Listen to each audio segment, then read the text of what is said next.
bilang Sotihotu langsung diem ya. Tahu artinya Sotihotu apa itu? Pernah dengar nggak? Sotihotu. Apa itu Sotihotu? Semoga teman-teman semua selamat dan bahagia. Sadu. Jadi kalau dibilang Sotihotu jawabannya sadu. Tapi boleh dibalas Sotihotu juga gitu ya. Kan sama kayak di sebelah ya kan. Kalau di sebelah mereka punya salam dan salamnya ya mirip-mirip ya, mirip-mirip gitu, cuman beda bahasa aja. Cuman intinya sama. Kita ketemu teman-teman kita mendoakan supaya teman-teman kita siapapun itu ya, mau itu teman, keluarga, orang-orang asing, atau mungkin kakak-kakak yang ada di sini, atau mungkin orang tua, siapapun, semoga mereka semua bahagia dan selamat, begitu ya. Teman-teman mau kan digituin? Mau diucapkan seperti itu ya. Jadi juga jangan lupa teman-teman juga begitu ucapkan Sotihotu ketika ketemu siapa? Banyak orang, siapapun itu ya. Kalau yang bukan Buddhis gimana kok? Ya udah ikutin caranya dia ya. Bilang aja salam sejahtera atau apa. Ya salam juga boleh, nggak apa-apa ya. Yang penting apa? Niatnya baik ya. Oke. Suka sekali ya Koko bisa kembali di sini. Bukan cuma senang, suka gitu ya. Kenapa? Karena Koko udah lama banget nggak kesini nih ya. Dan Koko datang ke sini biasanya itu di hari Minggu siang kalau nggak salah ya. Tapi Minggu pagi ya. Tapi kali ini di hari Jumat malam ya. Sudah berapa lama kebaktian ini berlangsung di hari Jumat malam? Siapa ketuanya? Ada ketuanya? Oh dari bawah, ketuanya malah di bawah ya. Oke, tadi siapa yang baca parita? Yang pakai rompi ya, pakai rompi kuning ya. Siapa namanya? Floren dan Viko. Apa? Vicol. Oke, mantap juga namanya ya, Floren dan Vicol. Nama-nama zaman sekarang itu beda-beda ya. Zaman dulu dibanding zaman dulu. Waktu Koko masih kecil namanya Amir, Budi gitu ya. Sekarang canggih-canggih namanya ya. Oke. Terima kasih ya kepada Flora dan Vicol yang sudah membuka ya dan juga melaksanakan prosesi dengan cara apa? Membaca parita. Ya, parita apa tadi yang dibacain sampai mana paritanya? Masih ingat? Baru tadi belum sampai 10 menit. Ya, Brahma Wihara ya, bagus ya isinya. Tadi dibacain gak isinya? Dibacain ya, bagus ya. Dan memang seharusnya seperti itu. Ya parita itu sebenarnya harusnya dibaca sampai ke isi-isinya. Kenapa? Karena parita itu sebenarnya itu adalah bukan mantra ya teman-teman ya. Jadi kalau kita dengar parita itu bukan mantra sebenarnya, tapi itu adalah amalan supaya kita itu belajar ya. Jadi itu isinya adalah ajaran semua tuh. Tapi begitu kita baca kemudian kita nggak ngerti, sama aja bohong ya. Mendingan teman-teman baca tapi sambil ngertiin, ada bahasa Indonesianya gitu kan ya. Begitu udah ngerti bahasa Indonesianya dipraktekin, itu manfaatnya ya. Dan ya, siapa setiap hari di sini yang baca parita? Boleh angkat tangannya? Yang tiap hari ya, bukan tiap minggu Jumat malam di sini ya. Kalau Jumat malam di sini mah tiap hari, tiap kali juga begitu. Cuman siapa yang tiap hari, tiap malam deh sebelum tidur baca parita, boleh angkat tangannya? Gak ada. Floren gimana? Vicol gimana? Gak juga. Oke, di sini Koko angkat tangan ya. Tiap hari. Oh tiap pagi, gak apa-apa ya. Tiap pagi baca apa?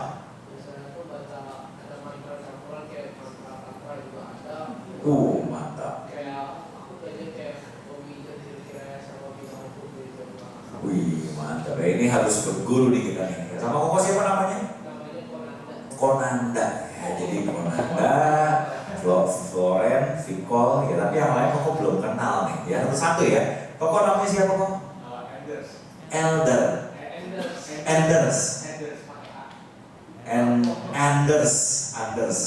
Oh keren banget namanya ya. Ini sebelahnya pakai baju biru siapa Koko? Darren, oh ini juga keren namanya ya. Ini yang di sampingnya pakai baju hitam, pak sampingnya Pickle siapa? Ririn. Bagus namanya, Ririn ya, bener. Yang sampingnya lagi? Charlene. Yang di belakangnya pakai baju merah? Cerin. Ini Charlene, ini Cerin. Ya oke, sampingnya? Tiffany. Oke, mantap. Yang di sampingnya lagi? Joyce. Oke. Kalian kayaknya udah saling kenal banget ya. Karena udah sering ya. Jadi udah sering setiap kali datang ke baktian, kalian lagi ketemunya begitu ya. Oke. Jadi cowoknya selalu cuma 3 gitu. Kadang lebih ya. Mungkin karena tadi hujan kali ya. Oke. Yang wanita juga lebih nih biasanya. Lebih biasanya, tapi mungkin karena weekend kali ya. Jadi pada jalan-jalan gitu kan. Udah weekend hujan lagi. Udah deh gitu ya.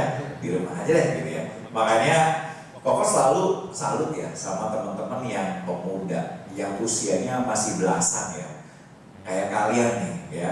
Itu kayak Enders gini langsung begini gitu ya. Awalnya plus saya tuh ya. Oke. Nah, itu kalian bener-bener luar biasa. Kenapa? Karena di antara teman-teman yang lain ya, itu kalian tuh mau punya tekad untuk datang ke sini dan mau berbuat kebajikan. Tepuk tangan dong buat teman-teman semua. Ya. Kalau dari teman-teman begini, siapa yang melestarikan kebajikan ini, ya kan? Siapa yang mengadakan kebaktian Jumat malam? Gak lucu dong kalau cuma ketuanya doang yang kebaktian, ya kan? Dan Koko pernah loh datang ke tempat yang kayak gitu, pernah, tapi rahasia ya, wihara kita nggak boleh ngomong. Tapi pernah ada kayak gitu. Jadi datang itu cuma umat cuma 2 umatnya, iya. Yang satu baca paritas, satu lagi ketuanya. Gitu. Jadi yang satu lagi tuh jadi yang baca paritas bukan ketua, tapi yang ketuanya ada di belakang gitu. Itu sampai segitunya, gitu kan? Dan Koko di situ baru sadar bahwa kenapa sih kok pada cabut gitu ya. Koko tanya sama si ketua ini, kenapa sih kok pada cabut gitu? Dan ternyata apa? Mereka nggak ngerti apa yang mereka ngomongin. Mereka tuh maksudnya gini, kalian baca parita ya? Ngerti ya isi parita ya? Tapi kalau misalnya mereka itu nggak ngerti baca parita itu apa dan bagaimana. Jadi mereka cuma baca parita sesuai dengan apalan, tapi nggak ngerti itu apa sih sebenarnya. Gitu. Maksudnya apa gitu? Nah, disinilah pentingnya teman-teman kalian ngerti parita. Ya, dan kalau udah ngerti parita, gampang. Ya, Koko ini, nama Koko ini kelihatannya kayak Buddhis banget ya. Ya, nama Koko ini Koko Ananta Kandaka. Ya, Ananta Widya Kandaka biasa begitu. Tapi dipanggilnya Koko Ananta biasa seperti itu. Nah, saya ini Koko ini, yaitu sebenarnya lahirnya itu Buddhis, ya lahirnya Buddhis. Tapi kemudian dalam perjalanan itu mencari kemana-mana. Jadi karena orang tua tidak mengajarkan Buddhis, cuma lahirnya ya Buddhis karena di keluarga Buddhis. Ya, tapi kebanyakan Koko malah belajarnya dari yang lain gitu. Koko belajar dari kakek Koko yang agamanya beda. Koko belajar dari sekolah yang beragamanya beda lagi. Kemudian Koko juga pernah aktif di sebuah kegiatan di kampus yang memang mewajibkan untuk agamanya beda lagi. Jadi Koko udah semuanya udah Koko cobain. Dan ternyata apa? Umur 30 Koko balik lagi ke sini. Ya kenapa? Karena ya itulah jodoh karma ya. Dan Koko nggak tahu kalau seandainya Koko nggak menjadi umat Buddha, apa yang akan terjadi sama Koko itu Koko nggak akan tahu sampai sekarang. Bisa jadi Koko nggak seperti ini. Bisa jadi kalian nggak akan ketemu Koko. Dan kenapa Koko datang ke sini? Karena Koko mau cerita, ya. Dan cerita ini penting buat kalian. Kenapa? Karena Koko pernah di tahap kayak kalian. Koko pernah jadi orang-orang seperti kalian, gitu ya. Dan Koko merasa bahwa tahapan kalian itu adalah tahapan di mana kalian ini udah gak terlalu banyak lagi ngedengerin orang tua. Maksudnya gak salah, itu gak salah. Memang ada waktunya kita itu gak terlalu dekat lagi sama orang tua. Kalian di sini semuanya SMP atau SMA? Siapa yang SMP boleh angkat tangannya? SMP. Oke, Koko berdua SMP. Vicol SMP. Harusnya SMA tapi Oh, telat daftar, berarti sekarang umurnya udah SMA, tapi masih SMP kelas 9, ya ini udah oke juga, ya gak apa-apa, gitu. Justru orang-orang seperti Vicol inilah yang nanti bakal sukses, tahu gak kenapa? Karena Koko juga sukses, gitu ya. Koko juga sukses, benar. Karena Koko baru merasa ya, setelah Koko gak naik kelas 5 SD, Koko pernah gak naik kelas 5 SD, itu malahan abisan itu ya, itu Koko itu malahan hidupnya berubah. Yang tadinya males gitu ya, males belajar, yang tadinya gak punya teman, malahan begitu Koko itu mulang di kelas yang di bawahnya Koko gitu ya. Jadi istilahnya harusnya kelas 6, tetap di kelas 5 gitu. Ternyata di situ banyak yang mau berteman sama Koko. Kenapa? Mungkin dianggapnya senior, gitu ya. Tapi jadi banyak teman, dan dari situ Koko mulai belajar hidup itu bagaimana. Jadi kalau buat Vicol atau teman-teman yang mungkin pernah fail ya, mungkin pernah ngerasa bahwa kok saya pernah nggak naik kelas, saya pernah mungkin harus telat nih sekolahnya, nggak apa-apa, gitu ya. Dan karena gini, Koko ini seorang guru, ya seorang guru. Koko juga udah 15 tahun ngajar, dan Koko melihat banyak sekali anak-anak yang nggak naik kelas, wajar sekali gitu. Tapi malah mereka-mereka ini lebih sukses daripada yang naik kelas terus. Percaya nggak? Ya. Begitu ada yang nggak naik kelas, Koko kan ingat gitu, oh sini nggak naik kelas nih, gitu kan. Ternyata sampai sekarang ini udah 15 tahun, ya Koko udah ngajar. Tapi ketemu mereka lagi nih yang udah pernah nggak naik kelas, sekarang mereka udah punya bisnis. Justru ngerjain orang-orang yang nilainya bagus-bagus. Jadi yang nilainya bagus-bagus ngikutin dia, padahal dia nggak pernah nggak naik kelas, gitu ya. Kenapa? Karena ketika kita mau coba, kita gagal teman-teman. Ya, kita gagal. Itu sebenarnya itu adalah bagian dari proses kita menuju sukses. Orang kalau nggak pernah gagal, susah hidupnya. Kenapa? Karena hidupnya nggak pernah gagal. Dia nggak pernah merasa susah. Dia maunya enak terus. Sekalinya dia kena susah, dia bisa putus asa. Koko punya teman. Teman Koko ini seorang yang nggak pernah gagal dalam hidupnya, ya, nggak pernah gagal. Tapi kemudian dia suatu ketika mengalami kegagalan, teman-teman. Ya, kegagalan itu sebenarnya bukan kegagalan yang di kerjaan, tapi kegagalan dalam keagamaan dia. Jadi orang ini pintar, ya orang ini pintar di sebuah wihara, dia mengurus di sebuah wihara. Kemudian begitu dia mengurus wihara itu, ya dia sempat bahkan menjadi kapianya Bante. Tahu kapia? Apa itu kapia? Yang pelayanan ya, pelayan Bante. Karena kan Bante nggak boleh pegang uang dan sebagainya. Nah kapia itu yang pegang uangnya, gitu ya, yang membelanjakan semua kebutuhan Bante. Dia sampai seperti itu.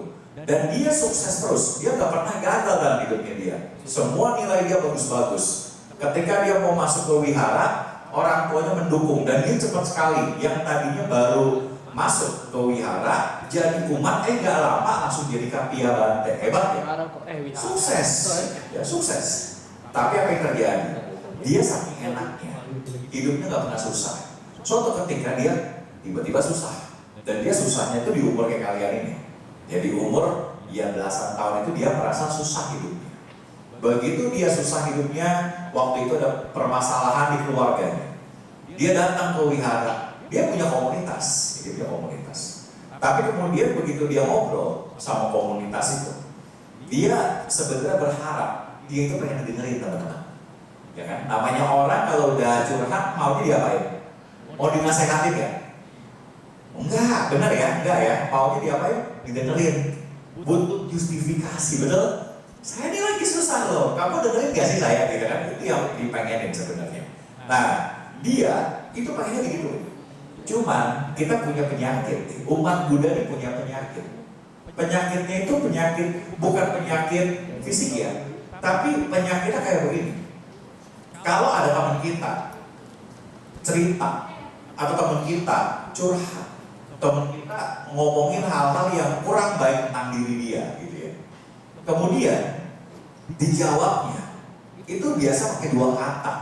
Yang dua kata ini bikin orang jadi malas ke wihara, tahu nggak?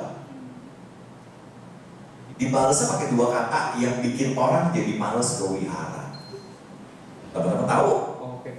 Apa tuh? Kata-kata apa tuh? Dua kata aja yang bikin orang lain, bikin dia akhirnya datang malas datang ke wihara. Padahal sebenarnya dia tuh tadi dia udah sukses banget di wihara, udah deket ya sama Bante gitu kan. Dalam waktu singkat deket sama Bante dan dia percaya sama Bante. Tapi akhirnya gara-gara dua kata ini dia gak mau datang ke wihara. Oh itu Pak, kata-kata apa itu? Ya sudah. Apa? Ya sudah. Ya sudah gitu. Ya sudah. Nah, kalau ya sudah sih masih oke ya. Masih ya udahlah ya gitu ya. Apa? Dua kata ini paling sering diucapkan sama umat Buddha sebenarnya. Ini khas umat Buddha nih. Kalau orang punya masalah gitu ya ngomong sama kita gitu kan. Kemudian kita mungkin pintaran kali ya. Kita nyebutnya pakai dua kata itu, balas pakai dua kata itu. Yang bikin orang jadi malas datang ke wihara lagi. Apa? Terimalah karmamu. Betul? Banyak gak sih orang kayak gitu? Ya kan mungkin ada di sekitar kita orang kayak gitu, kayak kita bilang, ini gimana nih? Ya emang udah karmanya begitu, ya kan? Ya udah terima aja karmanya. Apalagi kalau disebut kayak begini, oh kamu dulu pernah jahat, dulu kamu pernah hancur, dulu kamu pernah berbuat karma buruk. Yang ada orang datang ke kita mau curhat, kita ngomong kayak gitu, apa yang terjadi? Kira-kira apa yang terjadi? Ya cabut kan? Ya kan? Males gitu datang ke wihara itu. Karena apa? Komunitasnya nggak mendukung, teman-teman. Ya teman-teman itu nggak mendukung, gitu. Padahal itu penting banget loh. Kenapa penting? Karena kalau kita nggak bisa punya teman yang baik, teman-teman, ya kita tuh nggak ada dijagain. Gitu. Teman-teman kita ini nih, ibaratnya kayak pasukan yang ngejagain kita kalau di medan perang.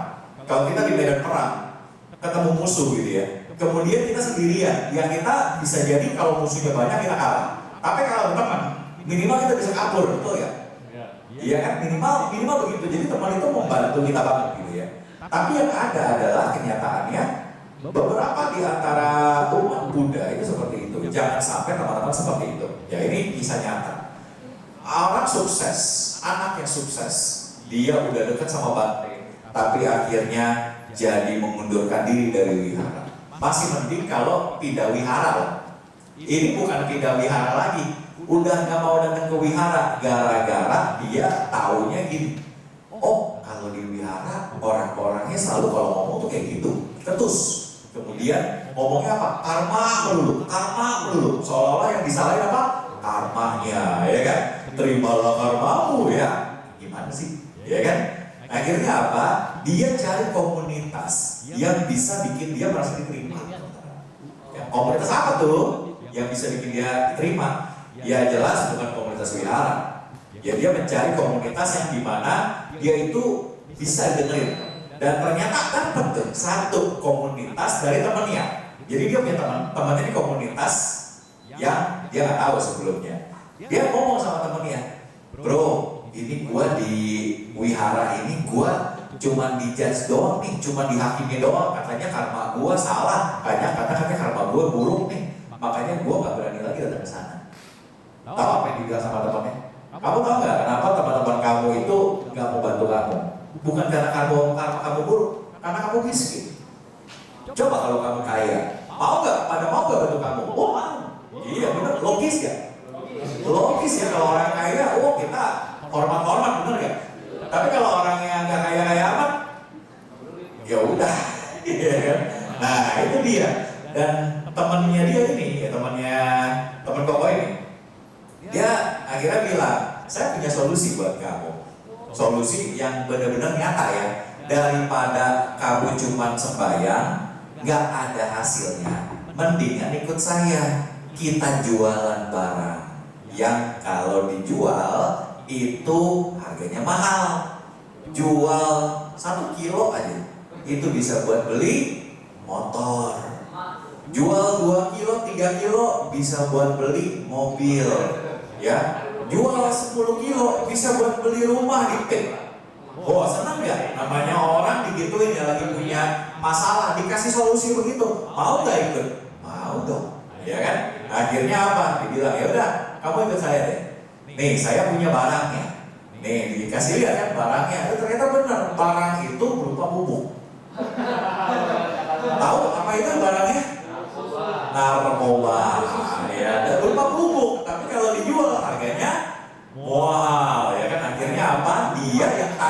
umat wihara sampai jadi kapia bante jualan narkoba. Gara-gara siapa tuh? Gara-gara siapa tuh? Gara-gara teman-temannya, betul? Ada orang bilang gini, oh itu gara-gara dia. Kenapa dia nggak bisa menerima omongan orang kayak gitu? Gini teman-teman, dalam kondisi orang lagi susah, kita nggak bisa berharap orang itu bisa memahami dharma, ya kan? Bahkan Sang Buddha pun pernah bilang, kalau orang mau memahami dharma, minimal dia harus beres dulu dari masalah dia. Gitu. Itu pernah ada yang bilang kayak gitu, ya. Buddha pernah bilang kayak gitu. Nah, kalau orang itu nggak merasa dilayani, orang itu nggak pernah merasa didengerin, nggak pernah merasa diperhatikan, nggak pernah merasa dihargai, gimana dia mau mengenal dharma? Akhirnya apa? Hilang dia. Ya, dia yang tadinya harusnya tetap di wihara, akhirnya dia jualan narkoba. Dan begitu pertama kali dia jualan, ketemunya bukan pembeli, ketemunya polisi yang nyamar jadi pembeli. Akhirnya apa? Ya udah masuk penjara. Sampai sekarang masih di penjara. Sayang ya waktunya. Sayang ya waktunya. Itu udah lama banget. Itu waktu itu sebelum COVID. Ya sampai sekarang berarti udah berapa tahun ya? 5 tahun, 6 tahun. Biasanya kalau udah ngedari narkoba begitu, biasanya hukumannya itu di atas 20 tahun. Dia nggak kehilangan masa mudanya. Dia kehilangan masa-masa di mana dia harusnya bisa berkarya. Dia kehilangan masa-masa mungkin ketika dia bertemu dengan orang tuanya. Gara-gara apa? Kenapa dia bisa masuk narkoba? Gara-gara dia kurang dapat pergaulan yang tepat. Jadi penting nggak pergaulan yang tepat itu? Penting sekali teman-teman. Ya, bahkan dalam satu sutta ya, namanya Samyutta Nikaya, itu diceritakan, ya pernah diceritakan Sang Buddha itu lagi duduk di tepi sungai. Kemudian ada seorang murid beliau yang namanya Yang Mulia Ananda. Pernah dengar nggak? Ananda, pernah dengar? Siapa tuh? Siapa Ananda itu? Yang menulis kitab. Dia sebenarnya menulis di otak dia, ya kan? Karena apa? Dia saking pinternya, apapun yang bate atau apapun yang diomongin sama Sang Buddha itu dia hafalin, masuk langsung, ya. Jadi dia bendahara dhamma. Tapi dia hebat, dia pinter. Tapi dia masih belum tercerahkan. Makanya dia sampai nanya, Yang Mulia Sang Buddha, dia nanya gitu kan, benar gak sih kalau persahabatan, pergaulan, dan persaudaraan itu seluruh setengah dari kehidupan suci? Dia bilang gitu. Benar gak sih kalau semua itu setengah dari kehidupan suci? Karena dia melihat bahwa memang Sang Buddha tidak perlu pertemanan juga dia udah suci. Ya, tapi banyak orang yang butuh pertemanan untuk bisa jadi suci. Kemudian Sang Buddha bilang, oh itu salah Ananda. Yang benar adalah semua itu, pergaulan, persaudaraan, persahabatan, itu semua adalah seluruh kehidupan suci kita. Bayangin, seorang Buddha yang dia udah gak usah berteman lagi, dia udah gak usah punya pergaulan lagi, dia udah suci, tapi dia masih ngomong kayak gitu. Kenapa dia ngomong kayak gitu? Kenapa beliau ngomong seperti itu? Karena beliau tahu bahwa yang suci ya hanya beliau. Yang lain udah suci belum? Belum, kita semua masih belum suci. Dan Sang Buddha bilang, bagi makhluk-makhluk yang belum suci, pergaulan adalah yang utama. Kenapa? Karena dengan pergaulan itu akan menentukan masa depan kita. Percaya? Kalian bergaul sama tukang parfum, jadi wangi gak? Kecipratan wanginya, betul ya? Bergaul sama tukang sampah, bau, bener? Ya kan? Bergaul sama emak-emak yang suka pakai minyak-minyak yong-yong-yong cut-cut gitu kan ya, itu lama-lama kita jadi kena, bener gak? Ya kan? Siapa di sini yang pernah naik kereta? Naik kereta KRL? Naik kereta pernah ya? Itu kalau naik kereta udah jam 6 sore, jam 5 sore itu udah penuh kan? Kita udah ngerasa tuh kayak, nih orang kayaknya bau nih, yang ini kayaknya gimana gitu ya. Kita nggak mau nempel kan sebenarnya kan, tapi mau nggak mau kita nempel ya, apalagi pegangannya di atas, yang sih kerasa semua gitu, gitu kan. Wah itu kerasa banget. Kenapa? Ya kita sebenarnya nggak mau, ketimpa baunya, tapi mau nggak mau kita kena gitu. Kenapa? Karena kita dekat, ya dekat. Jadi siapapun yang kita dekati, kita akan jadi orang seperti itu, gitu ya. Jadi kalau kita mau sukses teman-teman, bergaul sama orang sukses. Jangan bergaulnya sama yang nggak sukses, gitu ya. Bukan berarti kita milih teman loh. Berteman sama siapa aja wajib. Tapi jadikan teman-teman itu yang kalian pengen, itu jadikan teman-teman ring satunya kalian, gitu. Jadikan sahabat sejatinya kalian. Gak apa-apa, kita berteman sama siapapun. Koko juga begitu. Koko kalau di pinggir jalan gitu ya, berteman sama orang-orang yang jual angkringan gitu ya, yang jual ayam chicken di pinggir jalan gitu. Gak apa-apa, sama tukang sampah pun Koko bergaul, ya. Bahkan sama satpam segala macam, sering ngobrol. Gitu ya, setiap kali ketemu satpam, ya Pak, ya apa segala macam, lama-lama ngobrol kita. Tapi ya udah sebatas itu aja, ya.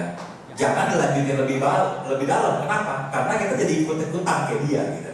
Kalau dia bilang, Pak, kita sebenarnya sebutnya kan Pak gitu. Pak, ngopi yuk gitu. Ya kita udah tahu, oh saya harus kerja dulu nih sebelum ngopi gitu ya. Apalagi kalau di sekolah, Koko ini seorang guru kerja di sekolah dan banyak ketemu satpam-satpam di sekolah. Banyak juga ketemu OB-OB, ya. Tahu OB ya?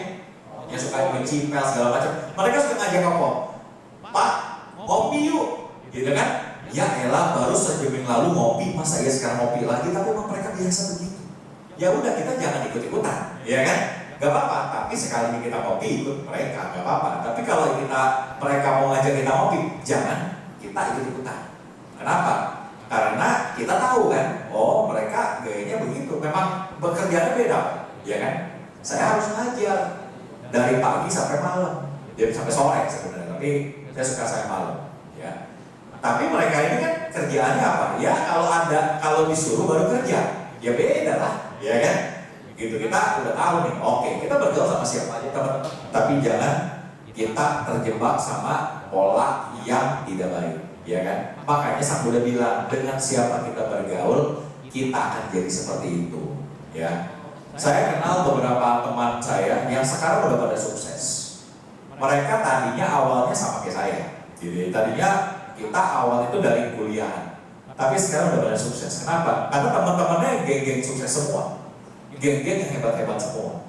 Tapi ada juga teman saya yang begitu sekarang itu kelihatannya tuh jadi aktivis Buddhis banget gitu. Aktivis banget, kemana-mana ada acara Buddhis dia ikut. Kenapa? Karena temennya itu kapia semua. Ya jelas akhirnya dia jadi ikutan Buddhis, dia ikutan acara-acara Buddhis. Ya jadi kayak gini aja, gitu kan? Kalau ditanya apakah Koko sukses, ya banyak orang bilang Koko udah sukses. Tapi Koko bilang belum. Kenapa? Karena ingat, hidup itu selalu berputar teman-teman. Ada orang tadinya sukses bisa hancur ya? Gampang sekali hancur ya. Tapi yang tadinya nggak sukses bisa sukses ya? Bisa. Nah lama-lama kita begini terus, ya kan? Bayangin Pangeran Siddhartha udah punya semuanya, ditinggalin gak? Ditinggalin semuanya ya. Akhirnya apa? Hampir mati kan? Hampir mati, mencari pencerahan tuh hampir mati. Tapi kemudian apa? Jadi Buddha. Begitu jadi Buddha, apakah sukses selalu? Enggak juga. Difitnah iya, ya kan? Ada yang fitnah, ada yang mau membunuh dia dan sebagainya. Tapi akhirnya sukses juga, ya kan? Jadi hidup itu begitu, naik turun. Jadi kalau dibilang, apakah orang itu sukses itu udah pasti sukses selamanya? Enggak. Tapi orang itu hebat kelihatan. Kenapa? Kalau dia hancur, dia bisa naik. Itu namanya dia orang hebat. Kalau dia sukses, dia hancur dengan sendirinya, ya wajar. Namanya hidup ya begitu, betul? Nah, kembali lagi. Kalau kita udah tahu ya bahwa Sang Buddha itu pun pernah bilang bahwa persaudaraan, persahabatan, kekeluargaan itu adalah nomor satu, teman-teman. Maka kita harus punya teman-teman yang luar biasa juga. Kita punya kalyanamitta yang luar biasa.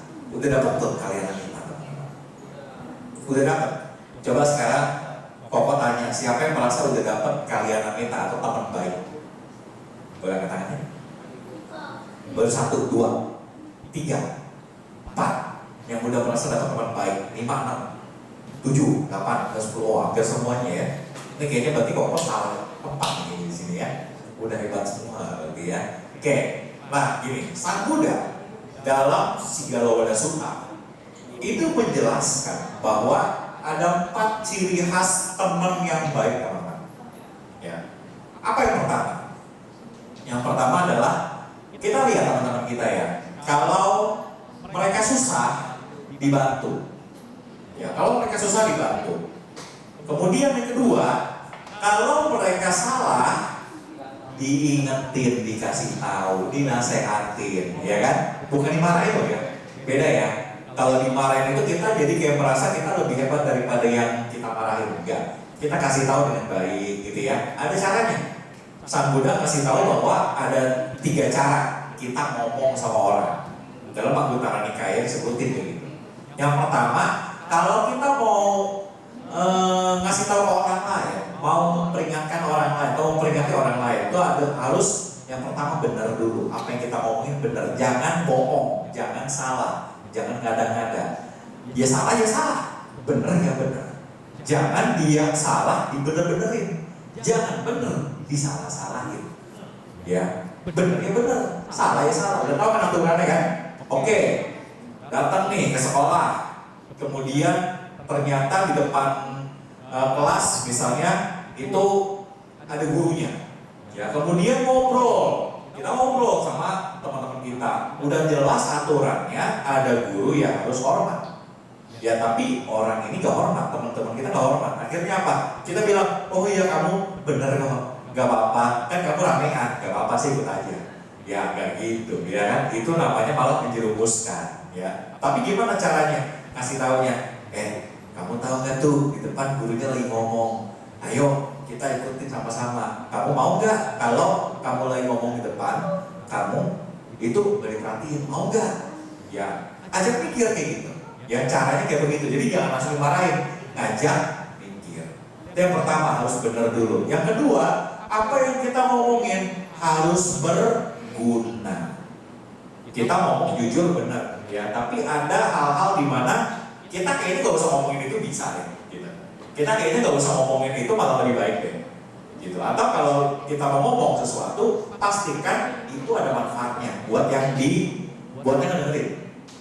Gitu ya. Jadi kalau seandainya nih teman-teman kemudian ngomong sesuatu yang kayaknya kok gosip ya ujung-ujungnya gitu kan, atau kayak gede-gede masalah gitu, itu ujung-ujungnya apakah berguna nggak buat yang dengar? Curhat gitu ya. Tapi curhatnya itu curhat kayak bukan curhat ngasih tahu masalah ya, tapi curhat kayak gini, aduh gue benci nih sama dia nih gitu.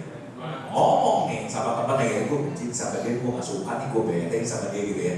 Kira-kira kalau kalian dengar yang kayak gitu, kira-kira apa yang di benak kalian tentang si orang yang curhat seperti itu?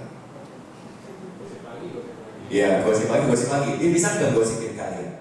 Suatu ketika dia bisa gosipin kalian di belakang kalian, betul?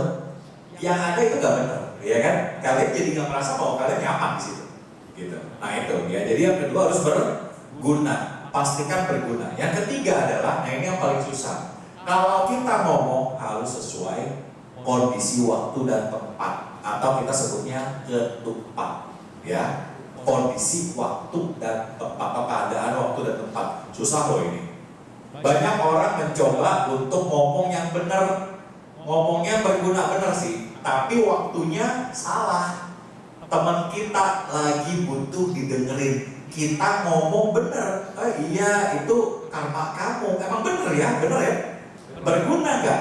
Ya berguna juga, karena apa? Mau nyadarin dia dong bahwa itu karma dia, tapi dia gak butuh itu, dia lagi butuh didengerin. Kita ngomong itu karma kamu, habis lah kita.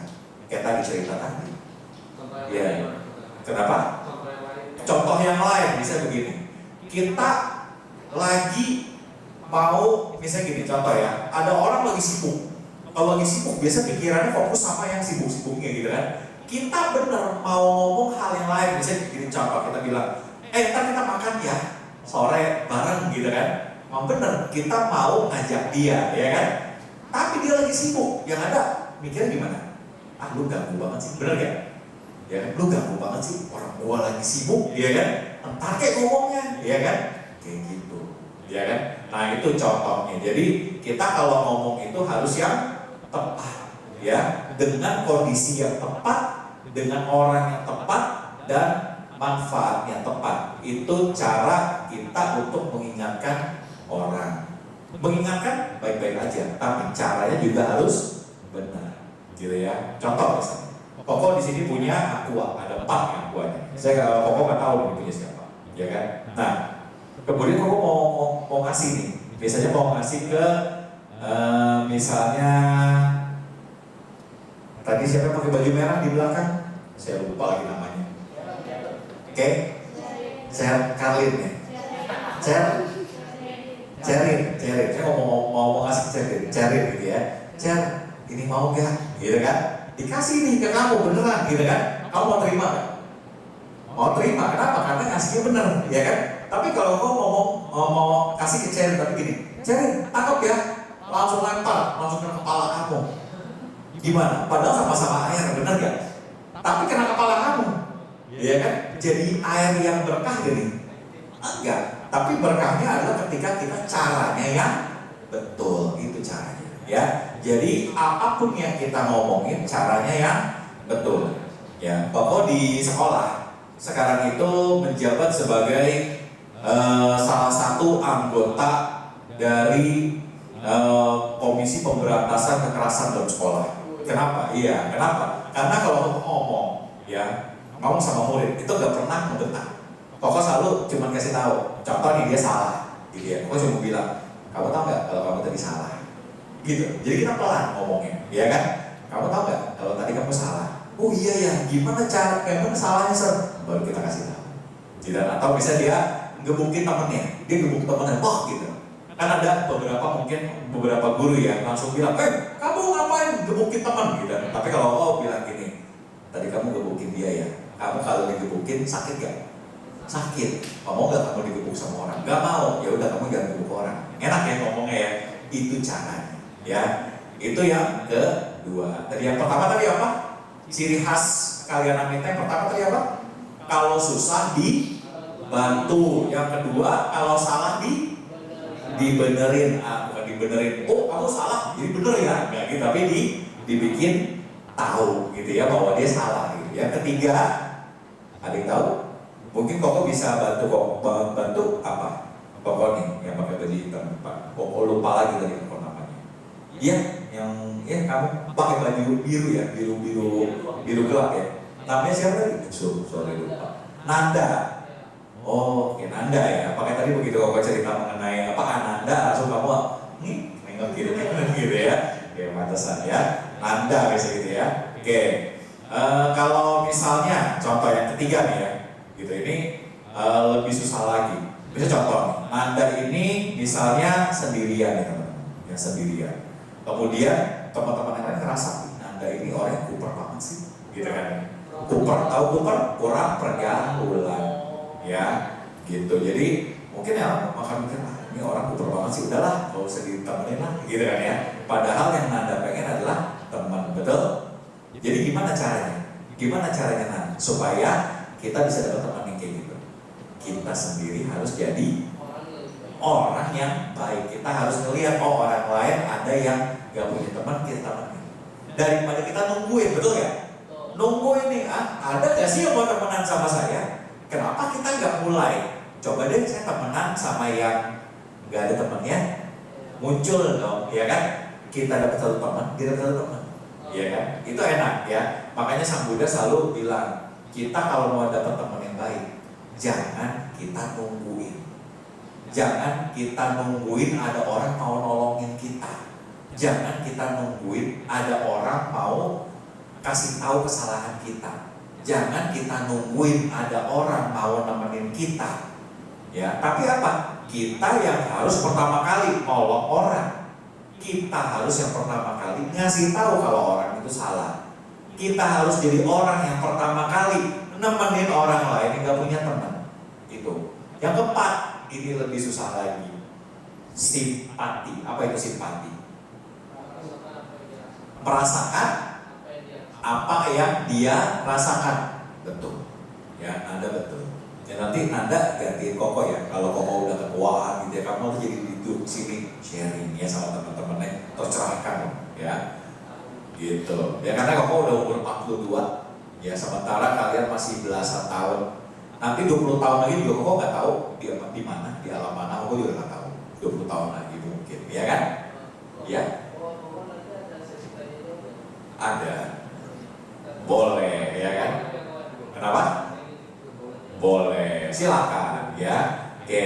Nah, malah lebih senang kayak gitu. Koko lebih senang kalau teman-teman biar saya jawab ya lebih banyak, lebih bagus. Kenapa? Karena Sang Buddha pun ngajarin Dhamma itu sebenarnya dengan tanya jawab. Ya, oke. Jadi yang ketiga, ya. Yang keempat ini yang simpati. Jadi kita benar-benar ngerti, oh orang lain itu masalahnya apa. Jangan langsung kita hakimin, oh ini gara-gara karma kamu, oh ini gara-gara kamu berbuat ini. Jangan, ya. Jangan kita menghakimi orang lain. Ini Koko punya satu contoh ya.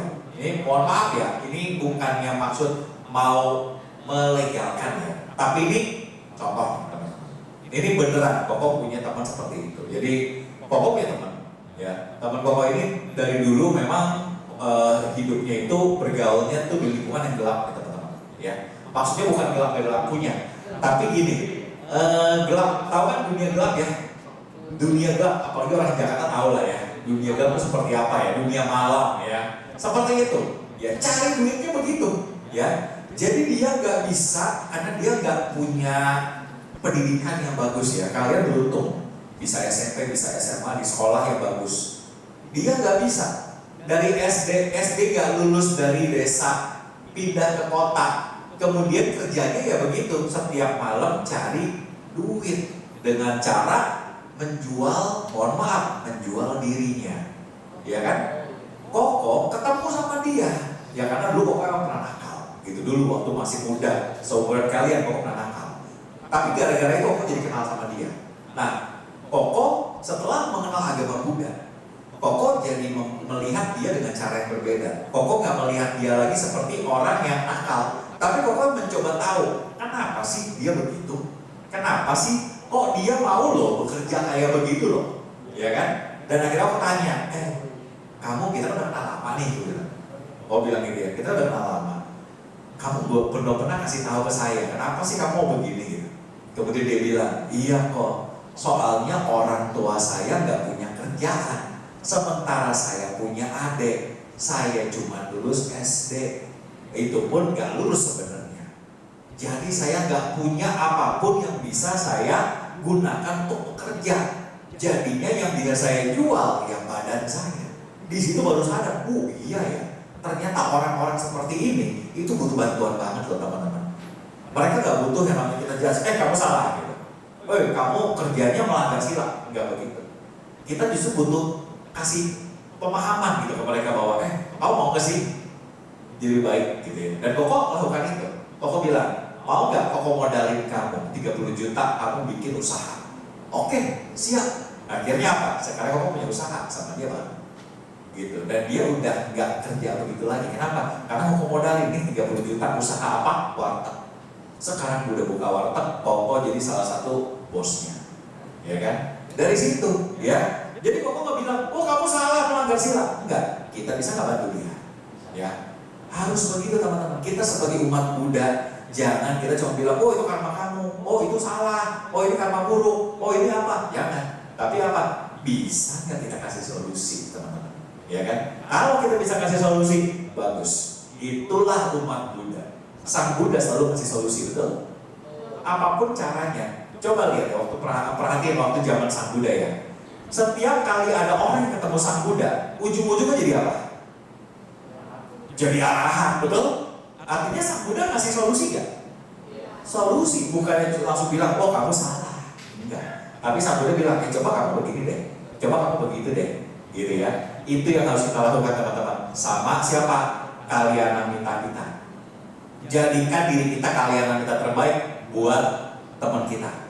Jangan kita mengharap orang lain jadi kalyana mitranya kita, tapi kita harus jadi kalyana mitranya orang lain. Ingat, Sang Buddha ngajarin satu hal yang paling simpel. Kalau kita mau dapat buah, harus ngapain? Nanam dulu, betul? Jangan kita nggak pernah nanam, kita pengen dong dapat buah yang enak, nggak jadi tuh, yang nggak bisa ya. Jadi gimana caranya? Ya teman-teman harus jadi orang baik dulu, baru orang lain akan baik sama kalian. Dengan cara seperti itu kita bisa melangkah sama-sama. Mungkin pertanyaannya kayak gini, kok butuh nggak sih teman baik? Oh sangat butuh. Ya, dengan teman baik kalian bisa sukses. Ya, dengan teman baik, kenalan-kenalan banyak, kalian bisa menjadi orang yang jauh lebih baik. Kok bisa sampai tahap kayak begini? Karena bukan karena kok pintar. Ya, 15 tahun Koko mengajar, bahkan dulunya pernah gak naik kelas tadi Koko bilang. Bukan orang pintar kok, bukan. Tapi karena Koko banyak teman-teman yang ngejagain Koko nih. Ya, jangan sampai Koko jatuh lagi nih. Udah kenal agama Buddha masih jatuh, ya kan?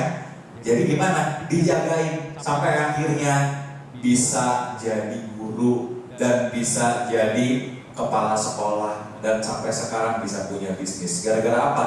Bukan karena Koko pintar sekali lagi, tapi karena Koko punya teman-teman yang baik. Makanya di sini teman-teman, ayolah jadilah teman-teman yang baik buat satu sama lain.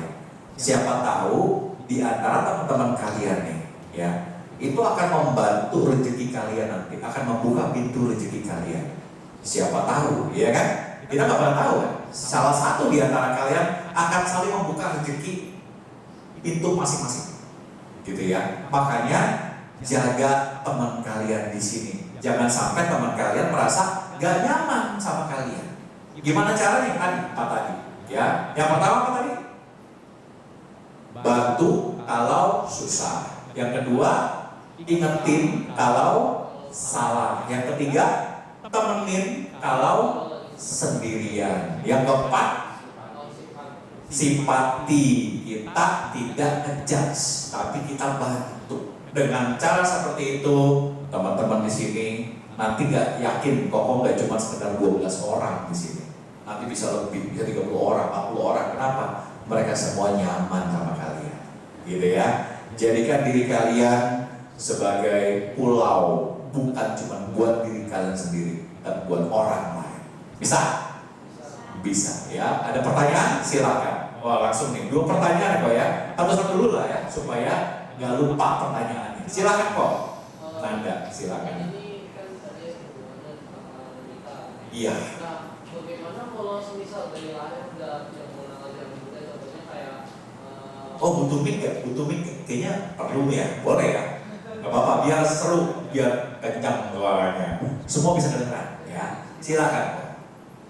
jadi gini, kalau semisal ini orang terlahir, maksudnya udah dengan lingkungan yang tidak baik, contohnya dari keluarga ataupun teman. Oke. Artinya dia tidak mengenal ajaran Buddha dong dari lahir, udah merupakan pandangan yang salah. Sedangkan kalau untuk merubah orang tersebut, kayak untuk maksudnya kayak tadi yang Koko bilang kan katanya kalau ajaran Buddha itu sepenuhnya itu terbentuk dari pertemanan, lingkungan dan pertemanan. Nah, jadi gimana kalau lingkungannya aja kotor, istilahnya kotor sama pertemanannya itu semuanya nggak baik? Bagaimana cara dia mengubah diri menjadi yang lebih baik lagi? Sedangkan kalau lingkungan yang kotor seperti itu, dia nggak bisa merubah diri lebih baik, maka dia akan turun terus. Jadi agak bingung gitu loh. Kira-kira setan gitu ya? Iya, jadi kan tujuannya kan pertemanan. Harusnya biar dia dapat berbuat baik, dia harus menemukan pertemanan yang baik, kalian kita. Tapi lingkungannya tuh nggak baik. Nah, gimana cara dia berbuat baik kalau di lingkungan seperti itu? Oke. Itu dulu ya pertanyaannya ya. Oke, sekarang Koko kasih analogi begini teman-teman. Koko punya 2 botol ya. Koko punya 2 botol. Yang satu botolnya itu putih airnya. Satu lagi anggap aja yang ini airnya coklat. Oke.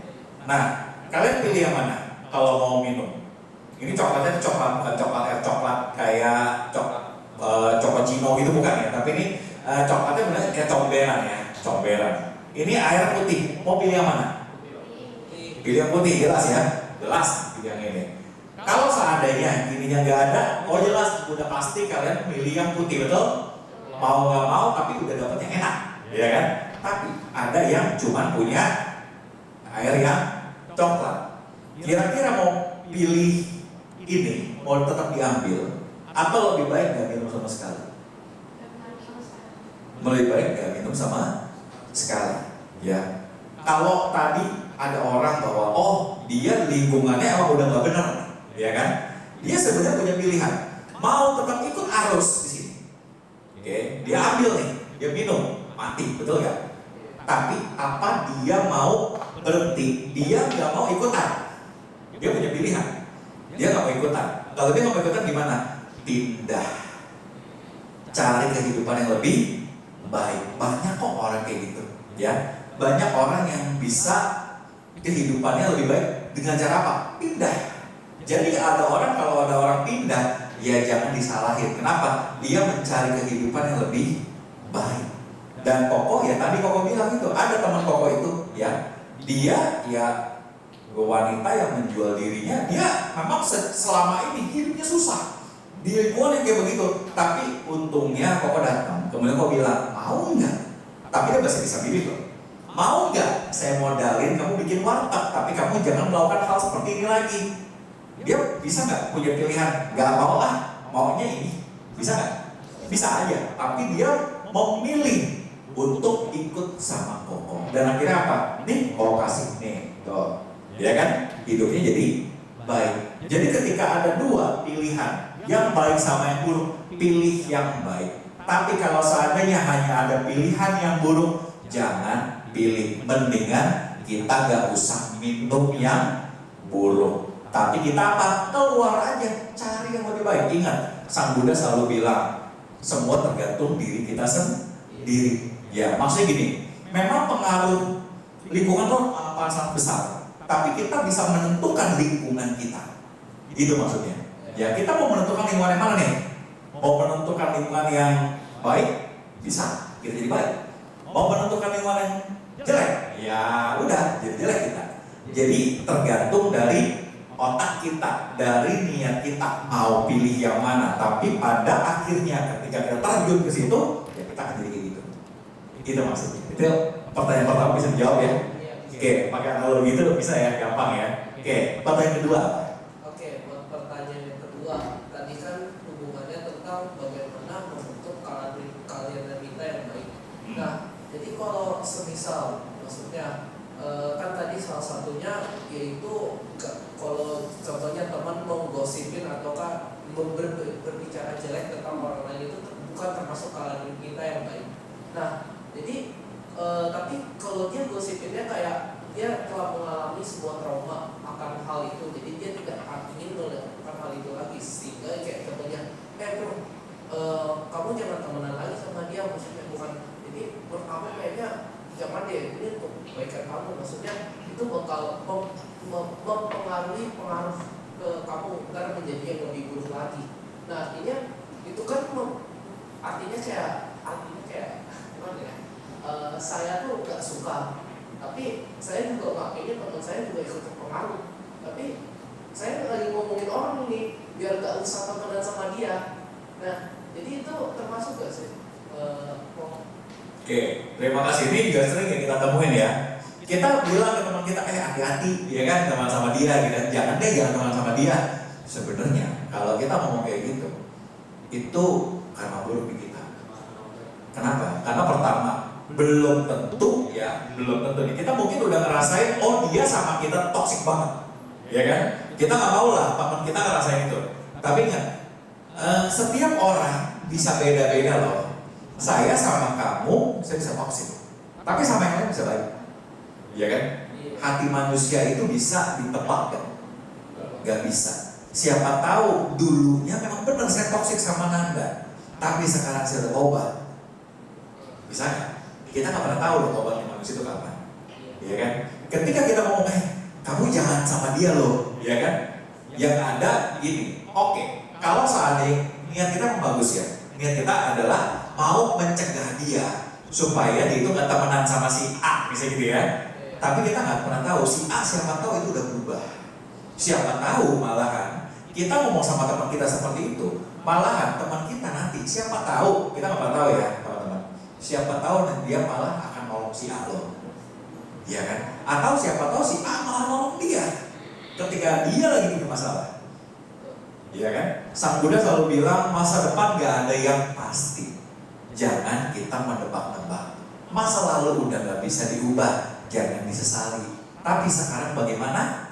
Sekarang kita lakukan yang terbaik. Ya, jadi ketika kita punya teman, kita mungkin cuma bisa bilang gini loh. Jangan langsung bilang, kamu jangan teman sama dia. Bilang gini, boleh aja kamu temenan sama dia. Ini nih contoh yang mau lakukan ya. Mau bilang gini, boleh kamu temenan sama dia, tapi ingat ya, gitu ya. Kalau kamu lagi dalam kondisi kayak gini, nanti kamu liatin dia. Kalau dia berbuat kesalahan, kamu kasih tahu salahnya di mana, gitu loh. Jadi kita malahan bikin orang lain itu bisa ngajarin dia. Kita mungkin nggak bisa ngajarin dia ya, tapi siapa tahu orang ini bisa ngajarin dia. Jadi kita bilang, kalau dia begini nanti nih, kemarin saya soalnya waktu berteman, saya misalnya contoh nih ya, dia misalnya punya masalah, dia utang sama kita, tapi nggak dibayar, gitu kan ya. Kemudian kita bilang gini, nanti kamu kalau bisa mah jangan utang sama dia, soalnya sama Koko dia masih ada utang, tapi nggak apa-apa, gitu kan? Koko udah lepasin, gitu aja bilang. Jadi biar apa? Biar dia nyaman berteman, tapi dia kan tahu kan, oh si A ini dia kalau utang nggak bayar. Jadi saya boleh berteman sama dia, tapi jangan sampai ngutangin dia karena dia kan nggak bayar. Tapi boleh nggak berteman? Boleh. Kenapa? Karena siapa tahu di tempat lain, di bidang yang lain dia baik. Gitu. Ya, boleh nggak apa-apa. Tapi jangan kita menghasut. Kita kan menghasut kan? Jangan temenan sama dia tuh, dia jahat tuh, ya kan? Padahal dia kan cuma buat sama kita. Sama orang lain belum jahat lah. Sebenarnya kayak bukan kayak dalam tanda maksud kamu jangan temenan sama dia, tapi kayak tanda maksud kamu ini hati-hati loh. Kasih tanda-tanda, maksudnya gimana ya? Maksudnya mengingatkan gitu ya. Ada ragu-ragunya. Iya. Oh, nggak apa-apa. Kalau kayak gitu nggak apa-apa. Tapi bukan berarti kita ngelarang dia berteman ya. Nggak apa-apa. Kita justru harus begitu. Harus kasih ragu-ragu. Kamu boleh berteman sama dia, tapi ingat ya, gitu kan ya. Ingat dia begini. Tapi nanti, nah di sini kita nambahin. Kalau dia begitu, tolong kasih tahu. Ya kan? Supaya apa? Dia juga bisa jadi berkah buat si A ini. Yang tadinya A ini nggak benar, siapa tahu sama si teman kita ini jadi benar. Dan banyak harus kayak gitu kan? Banyak orang itu berubah karena orang lain itu banyak. Bukan sama kita yang berubah, tapi sama orang lain berubah. Begitu. Bisa dijawab? Gampang ya? Oh, analoginya gampang ya. Oke, ada lagi pertanyaan mungkin teman-teman dari sini nih, dari sebelah sini. Tadi kan di sebelah sini udah ada 2 pertanyaan. Di sini ada yang mau bertanya, silakan. Boleh. Ada? Gak ada? Oke. Udah malam ya kan? Mungkin tuh ya, udah malam loh, udah jam 9 gitu ya. Ya udah, kalau begitu itu saja ya. Kalau seandainya teman-teman mau bertanya, boleh di luar sesi ya, atau mau minta nomor Koko, boleh nanti ya, nanya aja gitu ya. Nanti boleh Koko jawab. Kalau emang ada pertanyaan dan bisa Koko jawab, Koko akan jawab seperti itu ya. Terima kasih dan pada akhir kata Koko ucapkan Namo Buddhaya.